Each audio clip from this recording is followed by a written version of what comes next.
Hola, ¿cómo les va? Estamos con María Fernanda Díaz, juez de paz y multicompetencia de Lavalle. Muchísimas gracias, María Fernanda, por estar con nosotros. Y bueno, también estamos con Gabriela Requena, de la Dirección de la Mujer, secretaria.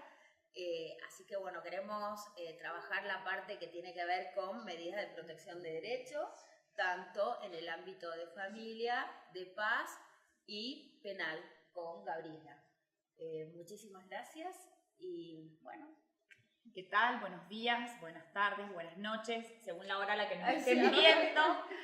Gracias por la convocatoria, la verdad es que estoy muy contenta de poder participar en un espacio de reflexión como este, en un espacio de capacitación y que nos permite revisar hoy en día nuestras prácticas en este tema que nos convoca, que es la violencia contra las mujeres. Bueno, vamos a ver entonces todo el tema del procedimiento y de las medidas de protección que se pueden tomar en casos de violencia contra las mujeres. Así que bueno, te escuchamos y vamos a ir preguntando en la medida, intercambiando ideas. Sí. En primer lugar, como es un espacio de capacitación, de educación, que es el espacio que nos propone hoy la ley Micaela, quería proponerles cambiar nuestros anteojos. Es una frase que he escuchado en varios expositores en temas de género y de violencia contra las mujeres, y creo que realmente es lo que nos convoca hoy en día, esto de plantearnos una mirada diferente. Y como, digamos, si tomamos la frase de todo depende del cristal con el que se mira, pensar hoy en la posibilidad de cambiar nuestros anteojos, creo que es un gran desafío. Y además, el gran desafío que creo que debemos atrevernos a atravesar es el de desaprender patrones y reaprender. La verdad es que siempre nos planteamos la educación en términos de niñez, de adolescencia, y nosotros somos adultos que hemos cumplido todas nuestras etapas de instrucción.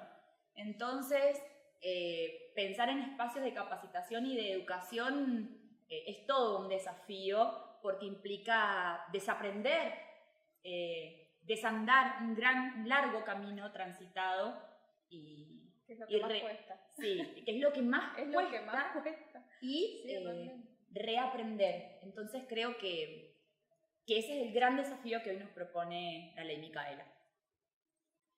Y bueno, y desde el lugar en donde yo me desempeño como jueza de paz, con competencia en familia y en violencia intrafamiliar, voy a tratar de compartir con ustedes y con los que están del otro lado un poco mi experiencia en esto de qué son las medidas de protección y cómo las tomamos día a día. Y creo que el marco normativo es la base de nuestro sistema hoy en día, marco normativo que ya deben haber visto, con el que ya han trabajado, y que mi propuesta o mi mirada sobre este marco normativo es cómo interpretarlo, cómo integrarlo para garantizar derechos, porque creo que ese es el gran desafío de las normas procesales, de las normas procedimentales, de las normas de fondo, es cómo las llevamos a la práctica diaria, a bajarla a la realidad, ¿no? En el caso concreto, en la situación. ¿Sí? Y entonces, la gran, digamos, pregunta es, ¿cómo juzgamos con perspectiva de género? ¿O qué es juzgar con perspectiva de género? Y la base son las normas. Después, obviamente, la doctrina, la jurisprudencia ha elaborado estándares que de alguna manera en el material se los he propuesto, los he enunciado, hay varios autores, he tratado de tomar algunos puntos nada más, pero creo que hay algo más que las normas y los estándares o los principios. Y tiene que ver con la empatía. Ponernos en lugar del otro, en este caso de la otra, de esa mujer que viene a nosotros a plantearnos su situación de violencia. Y esto no lo digo solamente yo, digamos, esto es, no es una propuesta de la que me considere original, sino que vengo escuchándola de muchos profesionales que trabajan en temas de género. Y a lo que sí me atrevo, digamos, a proponer es además contextualizar la norma. Digamos, es una propuesta más que se suma a esto de los estándares y de la empatía. Contextualizar la norma. Contextualizar la norma, digamos, para mí significa una doble contextualización. Por un lado, en relación a la víctima y al agresor. El contexto de la víctima y del agresor son fundamentales para tomar medidas eficaces, medidas que realmente sean útiles, sirvan. Y el otro es el contexto de la oficina donde trabajamos. Creo que es muy importante pensar dónde estamos, en qué oficina, en este caso en qué oficina judicial estamos trabajando, para qué, o sea, ustedes, para saber qué herramientas tenemos, tener muy claro qué herramientas tenemos y qué herramientas no tenemos. Y saber a quién tenemos que derivar, cómo tenemos que hacer las derivaciones para que la derivación sea eficaz, sea efectiva. Con ese doble contexto, con esa doble contextualización y esta empatía con la víctima, creo que podemos lograr una mayor eficacia en la adopción de las medidas de protección. Te agradezco también, María Fernanda, has preparado un PowerPoint muy bueno que lo vamos a subir para que lo vayan siguiendo, así que muchísimas gracias el trabajo que has preparado. No, gracias a ustedes, insisto. Y en esto de nuestra tarea, obviamente que Belén do Pará y CEDAW nos convocan a adoptar mecanismos eficaces. O sea, por eso insisto en la eficacia de las medidas de protección. Y nuestra función principal es prevenir. Creo que son dos palabras muy fuertes y que se repiten en las dos convenciones. Prevenir y métodos eficaces. Entonces, en esa función, que es la que considero que yo debo cumplir principalmente, que es la de prevenir la violencia contra las mujeres y adoptar métodos eficaces, es que, digamos, les propongo analizar el procedimiento como tal, digamos, el procedimiento y la adopción de las medidas propiamente dichas. En esto, lo primero que me planteé es cómo estamos organizados como Poder Judicial. Y en nuestro Poder Judicial de Mendoza encontramos una doble estructura, una no jurisdiccional, por así decirlo, en donde están ustedes, por ejemplo, y una función jurisdiccional, con múltiples competencias, penal, civil, laboral, de paz, de familia, y surge la pregunta de la necesidad o no de tener juzgados especializados en violencia. Y no sé, en lo personal, bueno, hablo desde la realidad, no tenemos esos juzgados, no sé cómo funcionarían, pero lo cierto es que la violencia es transversal. O sea, creo que hoy la violencia es transversal a cualquiera de estas competencias, y por eso creo que es la importancia de que todos, digamos, tengamos esta nueva mirada. No importa en qué oficina estamos o cuál sea, digamos, nuestra competencia específica o nuestra materia específica. Entonces, bueno, dentro de este esquema jurisdiccional, como les dije, desde mi experiencia, la idea es contarles por qué estoy acá y por qué, digamos, de alguna manera me convocan, y es porque estoy a cargo de un juzgado de paz que tiene multicompetencia, en particular competencia en materia de familia y violencia intrafamiliar, y ese es el ámbito donde a diario despachamos las medidas de protección. El primer, digamos, o la primera diferencia que quería marcar es la diferencia entre denuncia y demanda.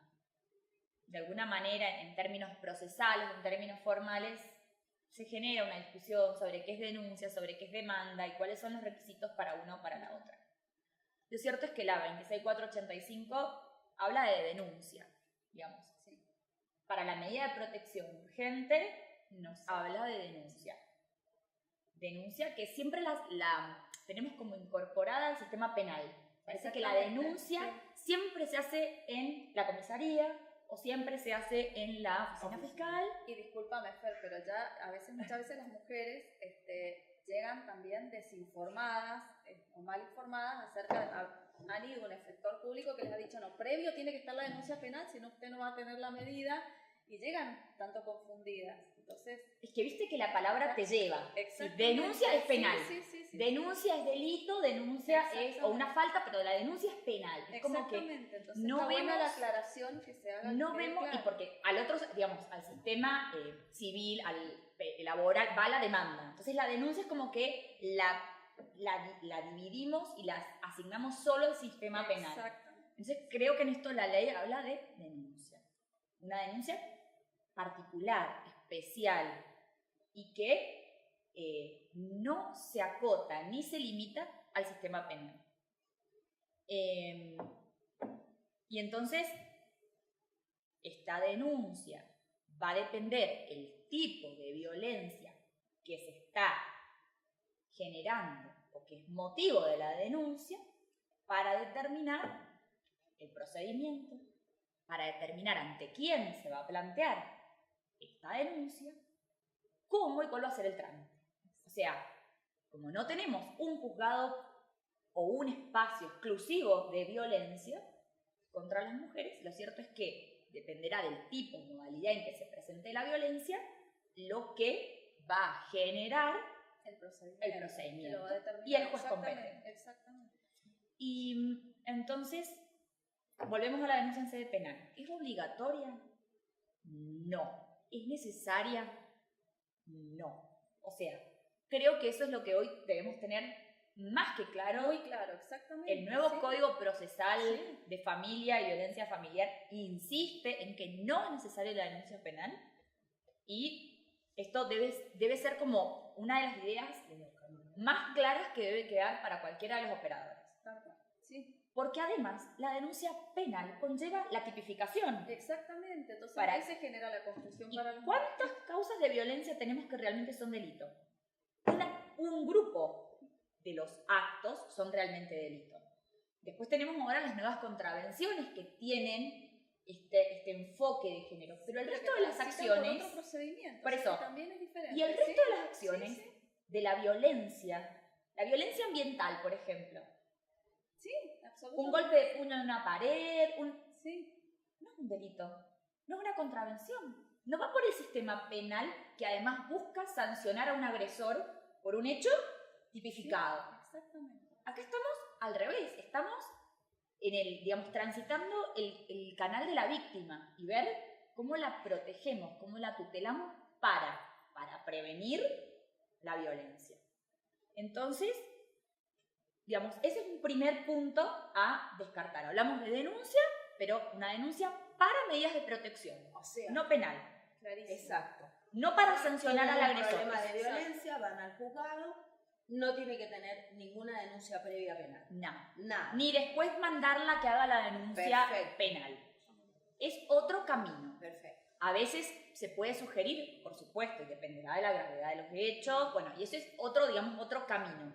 Pero la mayoría de las veces las mujeres manifiestan no querer hacer la denuncia para no perjudicar penalmente al agresor. Porque pero entiende, si está lastimada. Por eso, porque entiende cómo, puede llegar a perjudicarlo penalmente, en el sentido de que puede tener antecedentes penales, puede perder el trabajo, o sea, aparecen un montón de factores. Logra su objetivo de la protección y se agota con la medida de familia. Exacto. Y no necesita transitar otros carriles. Exacto. Pasa eso. Pero, por ejemplo, si la persona está amenazada, la chica, la mujer está amenazada o tiene lesiones, ustedes, y va directamente al juzgado de familia, al juzgado de paz, ustedes le informan de que tiene derecho a hacer la denuncia penal. Por supuesto, ese Bien, es parte del eso trabajo que debemos perfecto. hacer, el de informar. O sea, exacto. El trabajo de informar es, nuestra obligación, pero no el de obligarla a denunciar. informarle que tiene la otra vía. Exacto. Entonces, ahí es parte de acompañar a la víctima en el proceso. Desde cualquiera de nuestras oficinas. Informar Sí. cuáles son sus derechos y cuáles son los caminos que puede transitar para precisamente protegerse.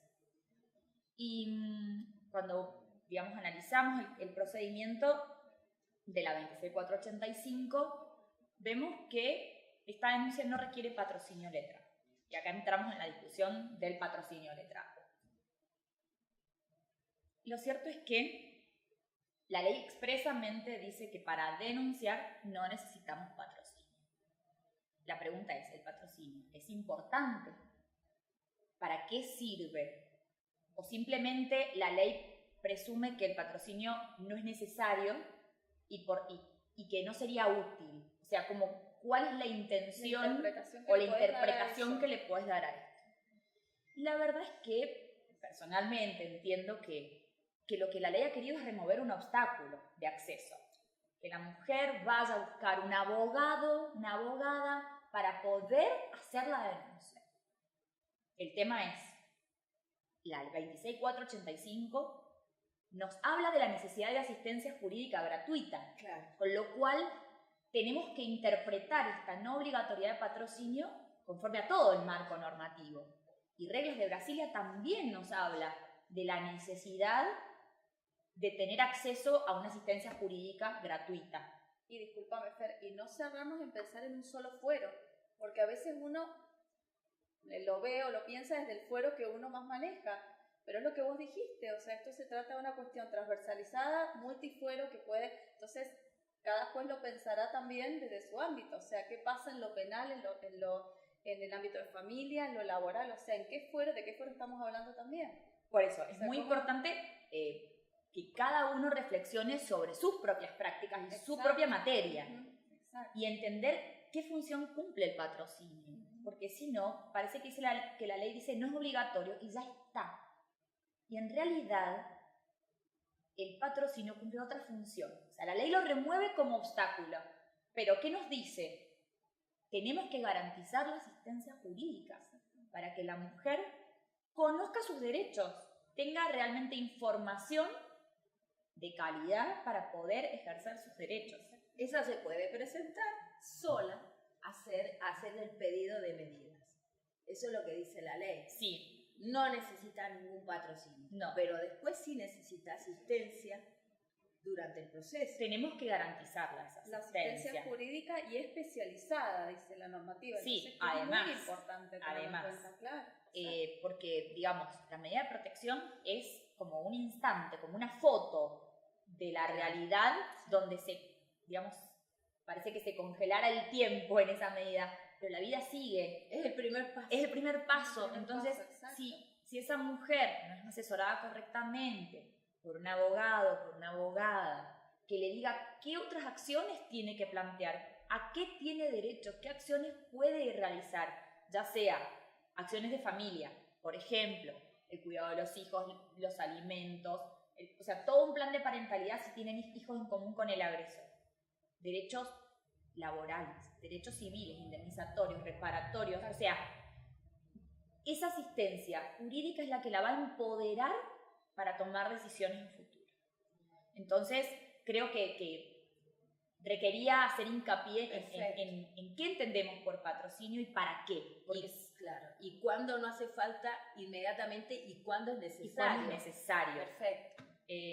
Así que nosotros, de hecho, tomamos las denuncias, tomamos las medidas y derivamos a esa mujer según la violencia que ha denunciado y según su entorno, su contexto, su realidad, la derivamos a una asistencia letrada, por ejemplo, con los defensores de familia, Claro.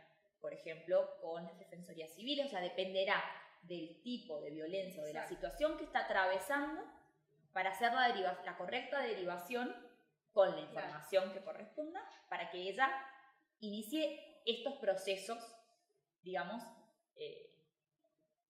con el patrocinio jurídico que va a necesitar para ello. ¿Y cómo evaluamos el riesgo ahí en los juzgados? Ah, ese es un punto que estaba más adelante. Me ganaste, me ganaste, Estela, me ganaste. Mientras busco agua. Dale. En realidad primero quería hablar de la gratuidad del proceso. Pero bueno, ya que Estela pregunta lo de la evaluación de riesgo, en estos casos tenemos que ver el punto, como yo lo he planteado, es la valoración de la prueba. Lo cierto es que la valoración de la prueba en estos casos tenemos que tener muy en claro que lo que estamos haciendo es una evaluación de riesgo y no de certeza, no un juicio de certeza. Para tomar medidas de protección basta la sospecha y la valoración de riesgo de la víctima. ¿Riesgo de qué tipo? De cualquiera, físico, psicológico, o sea, es un riesgo amplio y basta la sospecha de maltrato. No necesitamos hacer una valoración de certeza. Precisamente estamos tomando medidas de naturaleza tutelar, preventiva, provisoria, o sea, es una medida urgente. Y discúlpame, Fer, yo te voy a hacer una pregunta que es lo que nos consultan permanentemente las mujeres a las cuales derivamos para estas medidas tutelares. ¿Qué medidas probatorias se necesitan como mínimo? O sea, a nivel, siempre nos consultan testigos, a nivel qué pericias van a atravesar. Vuelvo a los principios que les planteé, el contexto. Bien. El contexto me va a decir las pruebas que tengo. Bien. Si el agresor la golpeó a las 2 de la mañana en la habitación o hubo un abuso sexual, ¿qué pruebas voy a tener? El relato de la víctima. Podré pedir una evaluación de riesgo con un equipo especializado si es que tengo acceso a ese equipo. Vuelvo al contexto de la oficina. O sea, cuando les planteo el contexto de la víctima y de la oficina tiene que ver con esto. ¿Sí? Juzgado de Paz de Lavalle, donde yo trabajo, claro. Si pasó por la oficina, digamos, penal, tengo informe del EPI. Pero si no, no. Y una pericia del CAI en la ciudad de Mendoza demora 24 horas. Exactamente. Entre que la mujer se traslada a la ciudad de Mendoza, a veces todo lo que implica para ella a nivel económico. Tiempo. ¿Con quién dejan los chicos o si se los lleva? Dinero para trasladarse, volver. O sea, estamos hablando de contexto de oficina, más el contexto de la víctima. ¿Qué pruebas tengo? Las que haya.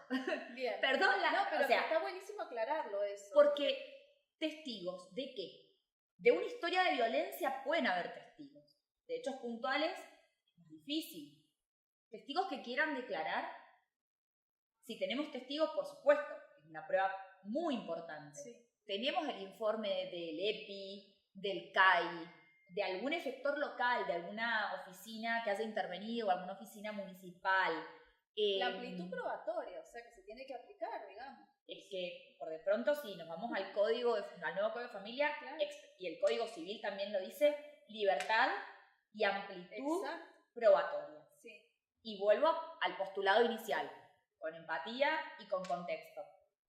La valoración de la prueba requiere estándares que hoy transitan otros caminos. Incluso se propone como estándar internacional la inversión de la carga probatoria. Entonces, ¿cuál va a ser nuestra gran prueba? La escucha activa de la víctima. El relato, un relato coherente. Perfecto. Y además, esto se conjuga con los plazos de las medidas. Si hay dudas, si no hay ninguna prueba, pues bien, puedo tomar medidas. ¿Por qué plazo? El que yo decida. El juez fija el plazo. Y ese plazo puede ser de 24 horas, de 48 horas, de 3 días, de 5, Esa es otra pregunta de 20. que hacen de manera recurrente. Por eso, exacto. Entonces, las medidas telefónicas, por ejemplo, todos los jueces las despachamos cuando nos llaman de la oficina fiscal en el marco del protocolo de actuación. Sí. ¿Por cuánto despachamos las medidas? Por el tiempo que necesitamos, digamos, como paraguas de protección para que esta mujer llegue a nuestra oficina, esté a resguardo y se generen los informes del EPI, del cuerpo médico forense, los testes, etc. O sea, bien. Mientras recabamos esa prueba, podemos tomar una medida. ¿Telefónica o en el juzgado? ¿Por cuánto? ¿Por 24 horas? Depende. En la Valle a mí las medidas de 24 horas no me alcanzarían. Tal vez en la ciudad de Mendoza, que está todo más próximo, o que el Exactamente, CAI está claro, cerca del claro, juzgado, claro. Sí. es más fácil. Sí. Para mí no. O sea, para las mujeres que van a nuestra oficina, no. Entonces, este contexto de mi oficina requiere que yo despache medidas por 3 días, por 10 días. Claro. Un fin de semana largo, contemplar que hay un fin de semana largo, que la mujer no va a llegar el lunes, el martes, porque tengo sábado, domingo, lunes, martes y el miércoles con Factores que te suerte. condicionan, claro. Bueno, son todos mecanismos que tenemos que tener en cuenta para tomar una medida. Ese contexto Perfecto. del que yo les hablaba. En cuanto a la gratuidad, que era un poco lo que quedó descolgado, digamos, la ley insiste en la gratuidad de los procedimientos. Y acá nos preguntamos cuáles. Está claro que el procedimiento de la 26485 es gratuito. El punto ¿Qué es, alcance? bueno, ¿qué alcance le vamos a dar a la gratuidad, Estela? Porque la ley, a ver, y esto me tomo el atrevimiento de leer el artículo 16. Sí, es el que justamente Claro. yo planteé. Dice, punto, sí. los organismos del Estado derechos y garantías mínimas de procedimientos judiciales y administrativos. Sí. Los organismos del Estado deberán garantizar a las mujeres en cualquier procedimiento judicial o administrativo la gratuidad de las actuaciones judiciales y el patrocinio jurídico preferentemente especializado. Creo que va un poco más allá, ¿no? Del procedimiento estricto. Seguramente. Por eso, Sí, es todo un tema este sí. artículo 16, Sí. ¿no? Porque el artículo, el 3, el 20, hablan del procedimiento. O sea, es como son normas más acotadas a lo que es el procedimiento propio de la ley. Pero sí, el inciso es amplio. Pero el 16 realmente es un artículo más amplio. Así que, bueno, dependerá de los jueces, cada uno, en su fuero, en su instancia, cómo se atreva a llevar adelante estas garantías. Sí. Dice garantías mínimas, derechos y garantías mínimas. Agua caliente. Cualquier procedimiento judicial y administrativo. La verdad que es para pensar, creo que es para mirar de otra manera la norma y el procedimiento. Se han hecho planteos desde el punto de vista en el fuero civil y se ha dicho, sí, rige el beneficio de litigar sin gastos, rige el principio de la gratuidad en el fuero civil. Se ha hecho ese planteo, inclusive. Por eso, creo que requiere precisamente revisar nuestras prácticas, cada uno en su fuero, en su instancia, en su oficina, en la Secretaría Legal y Técnica, en las oficinas administrativas, en los otros poderes del Estado, porque no nos olvidemos que los 3 poderes del Estado, todos los poderes del Estado están obligados a garantizar estos derechos. Absolutamente. Entonces, si bien esto es una capacitación dentro de nuestro poder judicial, digamos, los demás poderes también tienen que cumplir con estas garantías. Así que creo que es al menos una buena pregunta para empezar a hacernos. No, en lo personal, tal vez las respuestas muy cerradas no me gustan o no. Creo que van cambiando conforme nos hacemos nuevas preguntas. Exacto. Y entonces creo que este es un muy buen espacio para hacernos más preguntas y reflexionar sobre posibles respuestas. Y sobre la aplicación de estos principios. Sí, exacto. Así que, bueno, eso es un poco lo que les traía sobre la gratuidad. Y volviendo al procedimiento propiamente dicho, bueno, ya hablamos de la prueba, la evaluación de la prueba, pero el primer punto es analizar quién puede hacer la denuncia. Y ahí, digamos, tenemos que tener una mirada con unos anteojos amplísimos. Es como que el campo visual lo tenemos que ampliar a la realidad con la que estamos tratando. Entonces, y también en qué fuero. Por supuesto, volvemos a lo mismo. Cada uno desde su fuero analizará cuál es la situación, digamos, con la que está tratando y qué tipo de denuncia es la que está recibiendo. Entonces, obviamente la víctima es la primera gran legitimada, sea mayor de edad o sea menor de edad. La adolescente que se presenta a nuestras oficinas a hacer una denuncia, ¿se la tomamos? ¿Analizamos no solamente su capacidad progresiva, sino la legitimación que le da la propia ley, o tiene que venir con la mamá y o con el papá y o, obviamente, es conveniente que toda mujer vaya acompañada, o que, y más, una niña o un adolescente, que se presenta en nuestras oficinas sola, en realidad tratan de generalmente ir acompañadas, pero de ahí a no considerarla legitimada, va más allá de la capacidad progresiva. Exacto. Entonces tendremos que ver qué edad tiene esa niña, esa joven, en qué circunstancias está, por qué se presenta ella sola o acompañada o sin su padre o sin su madre a la oficina. Volver a la propuesta inicial. ¿Cuál es el contexto de esa joven o de esa niña? Tenemos que dar intervención al órgano de protección frente a esta situación. ¿Qué está pasando en este contexto? Entonces, bueno, creo que son cuestiones que requieren nuevamente contextualizar a la víctima. ¿Cómo llegó hasta ahí, por así decirlo? ¿Por qué está ahí y está sola? O sea, sola me refiero a sin su representante legal. Y después, cuando hablamos de las mujeres con algún tipo de discapacidad, aparece esta cuestión de la necesidad de que esté declarado así, que tengamos una declaración de determinación, de capacidad, con una figura de apoyo.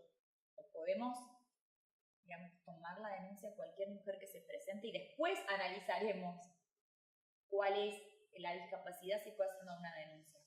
Tenemos casos, por ejemplo, de mujeres con un trastorno psiquiátrico que han hecho denuncias.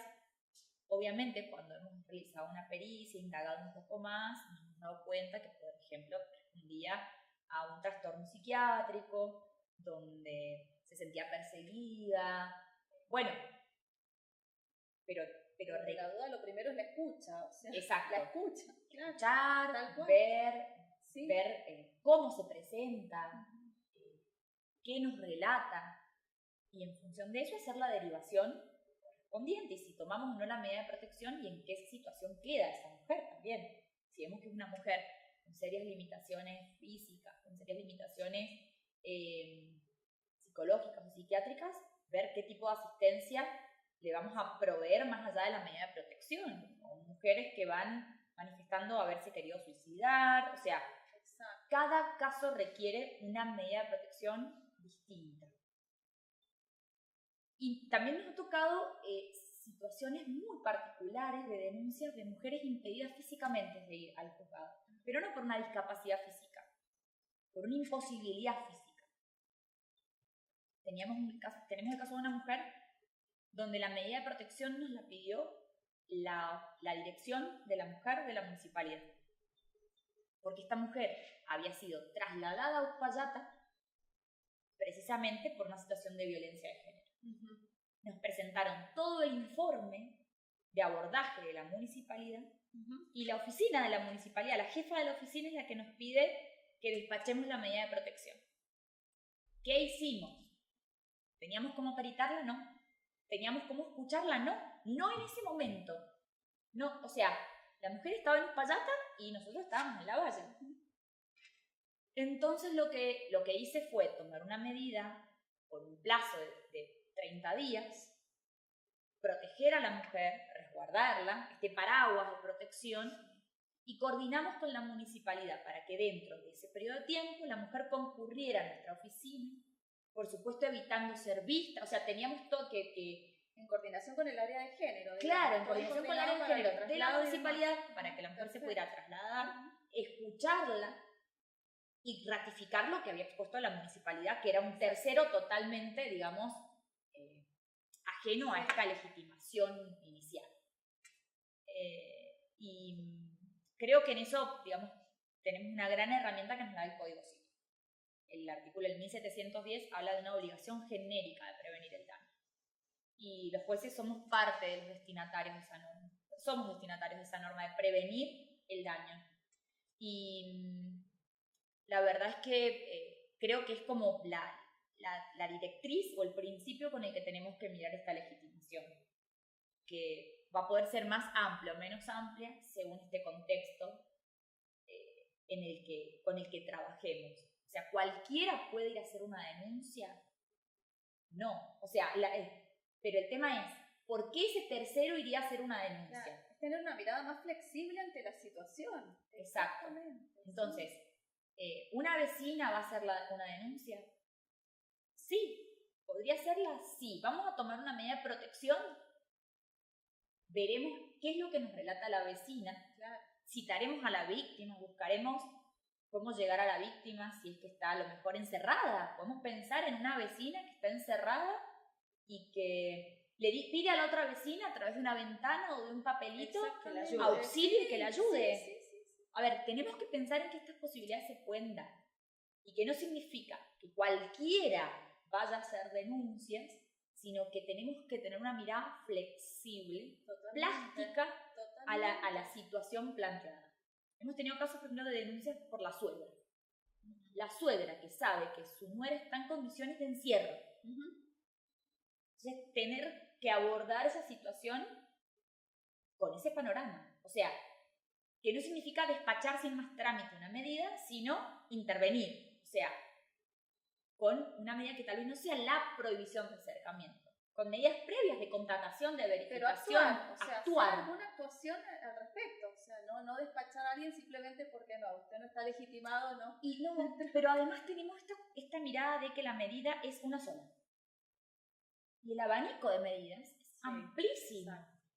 Entonces, esas medidas también tenemos que pensar que pueden haber medidas de verificación, de constatación, de coordinación, no solo la prohibición de acercamiento. Y el artículo 26 es claro y es enunciativo, o sea, hay que tomarlo así, y es amplísimo. El 26 y además el nuevo Código de Familia, Procesal de Familia insiste en que son enunciativas, lo dice más claro imposible. O sea, insiste otra vez en que son enunciativas. Entonces, acá somos nosotros los que tenemos que pensar qué otras medidas según la situación, despachar. Todo lo que hace falta. Creo que ese es el gran desafío. Y me parece bárbaro, María Fernanda, eso de conjugar prevención-eficacia, ¿no? Pero es que lo dice la ley, no lo digo yo, lo dice la ley. Habla de prevenir y de métodos eficaces. Y eso requiere ponernos a pensar. O sea, creo que es el gran desafío que hoy tenemos. Pensar estrategias para el caso concreto, porque algunas pueden servir como, seguramente hay medidas que van a ser como las medidas macro, las que sirven para todos los casos, las que generalmente aplicamos, y que son, como yo acá les he puesto, digamos, típicas: la prohibición de acercamiento, el reintegro al hogar, la exclusión del hogar, el cese de los actos, los alimentos. Me ganás de mano, Estela, me ganás de mano. Espera, estás muy ansiosa. Es como que tenemos las medidas de cajón. La prohibición de acercamiento, la prohibición de acceso, el retiro de bienes personales, la atribución de bienes del hogar, el reintegro, la exclusión. El punto es que eso es un tipo de medida o cierto tipo de medidas para cierto tipo de violencia. Exacto. Pero la violencia se presenta de distintas maneras en distintos ámbitos.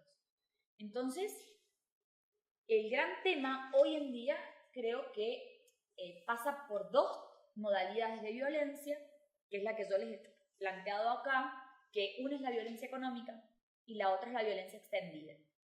Creo que son los dos grandes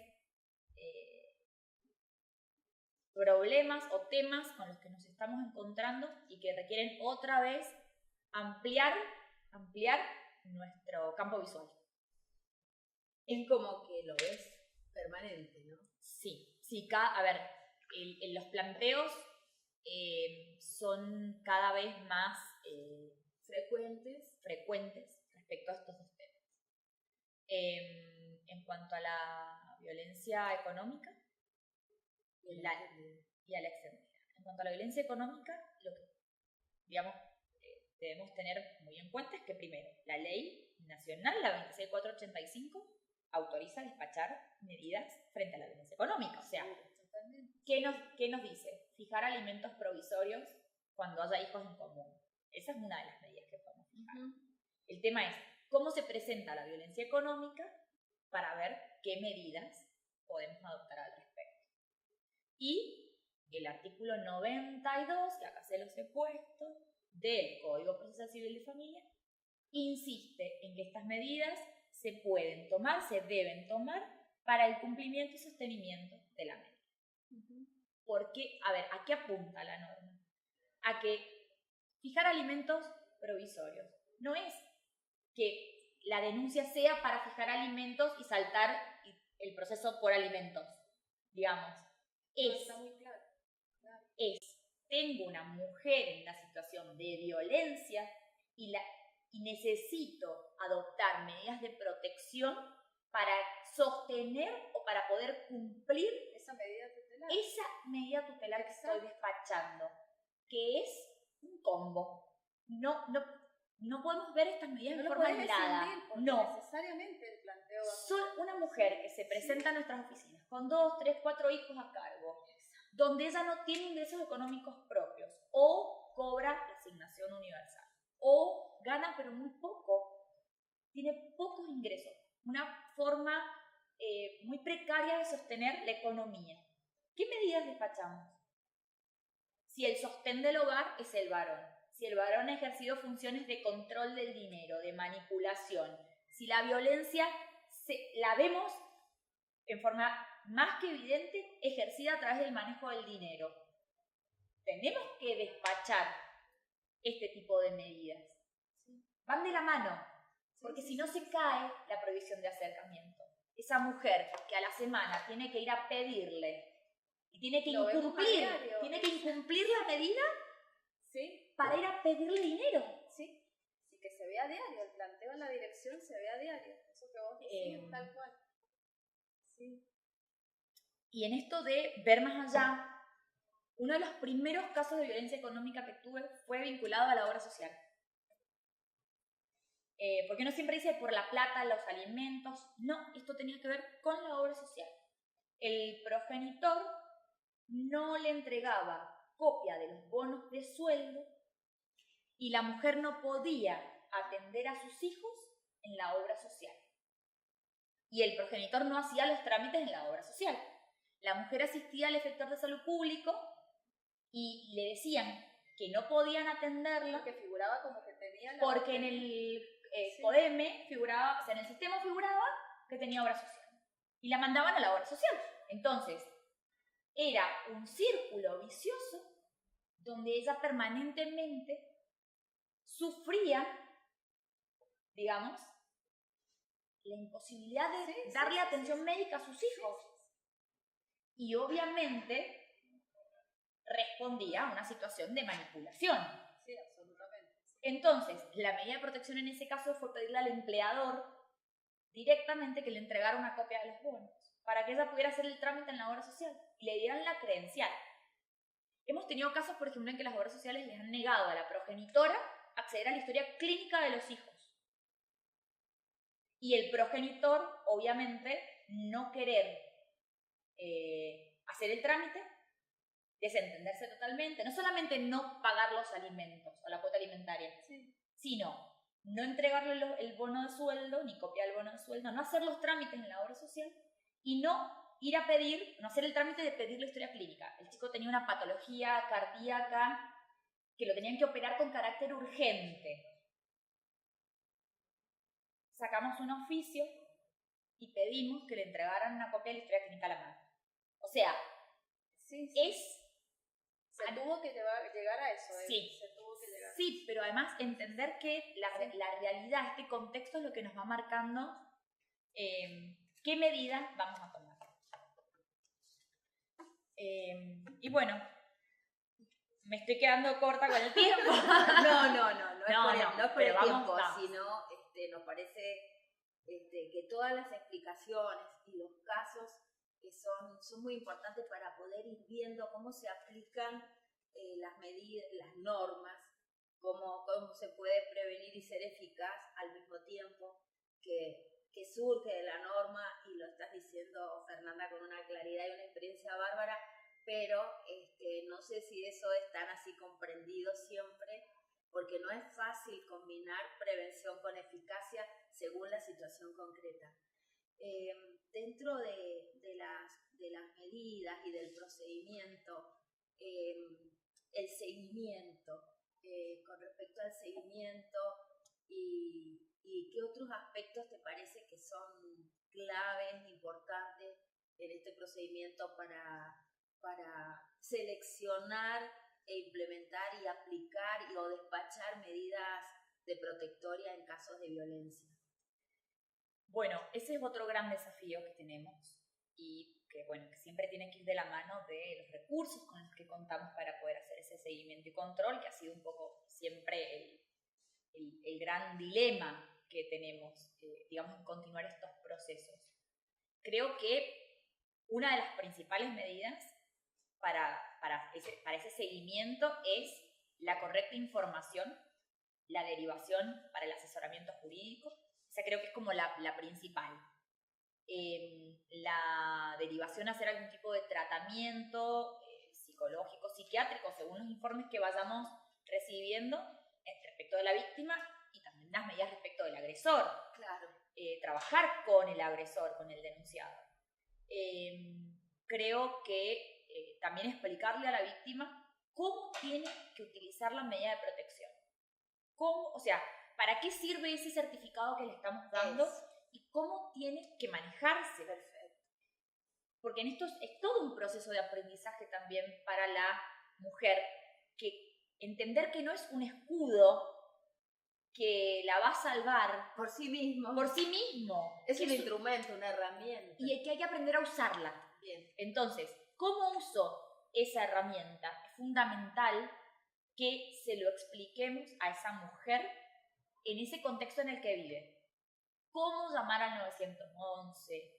¿Cómo moverse? ¿Cómo desplazarse? Y aparte su red de contención, porque lo que permanentemente les decimos en la dirección es que pierdan la vergüenza de que los vecinos sepan que ella tiene una medida tutelar, porque a veces son los mismos vecinos los que llaman al 911, los que están alerta, que pierdan la vergüenza de avisar, por supuesto, en la escuela de los niños, en los lugares que ella frecuente, y a veces cuesta mucho que venzan ese prurito, esa vergüenza, pero es fundamental, es su red de contención social. Tal cual. Y hay cuestiones que requieren tiempo, maduración de la propia víctima. O sea, bueno, sí. cuando analizamos ruta crítica, hay factores que son, digamos, detonantes o al revés, inhibidores, entran en juego en el seguimiento todo el tiempo. El tema trabajo en red, es fundamental, porque entonces sabemos que van a aparecer los factores inhibidores, así como aparecieron los factores, digamos, los detonantes, claro, los impulsores para hacer la denuncia. Al otro día, a la semana, al mes, aparecen generalmente o muchas veces estos factores que hacen que se retracte, que se arrepienta, que se sienta culpable, que sienta que hizo demasiado lío y que ya no quiere más, que al final le complicamos la vida con la medida. Obviamente también nos atribuye algún grado de culpa respecto de lo que está pasando. O sea, lidiar con su realidad. Y eso requiere información de parte nuestra, como operadores.